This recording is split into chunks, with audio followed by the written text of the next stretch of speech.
Classic album tours are, by their very nature, bound to be evocative for musicians and audiences alike. For American singer-songwriter Suzanne Vega, the process of revisiting two of the most fondly regarded albums in her catalog, Solitude Standing, a 5 million seller in 1987, and 99.9F, the 1992 record on which she pioneered industrial folk, has been intriguing. Actually, the surprising thing for me was how many personal memories it stirred up, says the 59-year-old who was born in California and raised in New York's Spanish Harlem and Upper West Side. Solitude Standing, that was when I met the keyboard player Anton Sanko, and he was my boyfriend for 5 years, and it was during that time period when I was making the album. So whenever I heard a keyboard sound I thought, oh, that's Anton, so that was a bit of a surprise. And then the second album I made that with Mitchell Froome, who became my husband and is the father of my child, so there are some very personal memories that get stored up. Weirdly enough, both of them are keyboard players, so I was inundated with memories every time I heard a keyboard sounds. The song Tom's Diner, which began life as a 2-minute a cappella number on Solitude Standing, became a huge club hit when, initially unbeknown to its writer, the British electronic duo DNA underlaid it with a shuffling dance beat from Soul to Soul's Keep On Movin'. Rather than sue the pair for copyright infringement, Vega's label AM bought the remix and released it, to great success all over the world.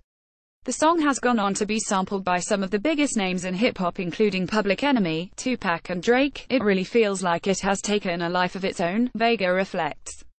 The real topper for me when I got word that Britney Spears had done a version with Giorgio Moroder. So that's when you know that it has its own life. 999F marked a departure from the semi-acoustic reveries of her previous albums. In came clanking electronic sounds in songs such as Blood Makes Noise, a #1 on Billboard's US Alternative chart. I was interested in finding the right sounds for the songs that I was writing at that moment in time, Vega says. I had the lyrics, so when Mitchell introduced that clanking anvil industrial sound I thought, that's perfect. I was just looking for the right sound for the song itself. Aside from the anniversary commemorations, Vega's most recent project was an album called Lover, Beloved, which was drawn from her one-woman play with music about Carson McCullers, author of Southern Gothic novels such as The Heart is a Lonely Hunter and Reflections in a Golden Eye. McCullers, who suffered prolonged ill health and at the age of 50, is an author whose work has fascinated Vega since her student days, when she read English and drama at Barnard College in New York. She has such a tough way of writing, she explains. I felt there was a kind of realness about the best of her work. Then I saw her biography and I thought she was a really interesting woman who was way ahead of her time. To write the play Carson McCullers talks about love, Vega really delved into her subject's life and work. I've kind of had to curb my enthusiasm because otherwise this play would be 5 hours long, she says. SHE's found relevance in McCullers' work that extends well beyond the 1940s and 50s. She was a woman who was bilingual, she was deeply involved in civil rights, she was also a woman who was disabled, so she really embodied the issues that her characters had. I feel that makes her very contemporary. After more than 30 years writing songs, Vega says, getting a good idea, a great melody that sticks in your head, or getting a verse just right, that I find exciting.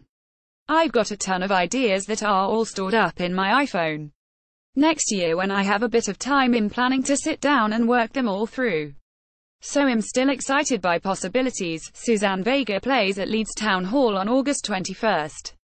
www.suzannevega.com. Changes in the music industry. In the late 1990s, Vega was appearing on several festival tours in America, alongside the likes of Sarah McLachlan, Sheryl Crow, Tracy Chapman and Natalie Merchant. She feels things have changed for better and for worse for female musicians in the ensuing decades. We have so many women who make music now. In the pop world there's Beyoncé and Rihanna and Taylor Swift, so I think that women are quite free now to make any kind of music that they want. Of course, the music industry as a whole has taken a nosedive, but it still may revive itself. That's what I'm hoping for.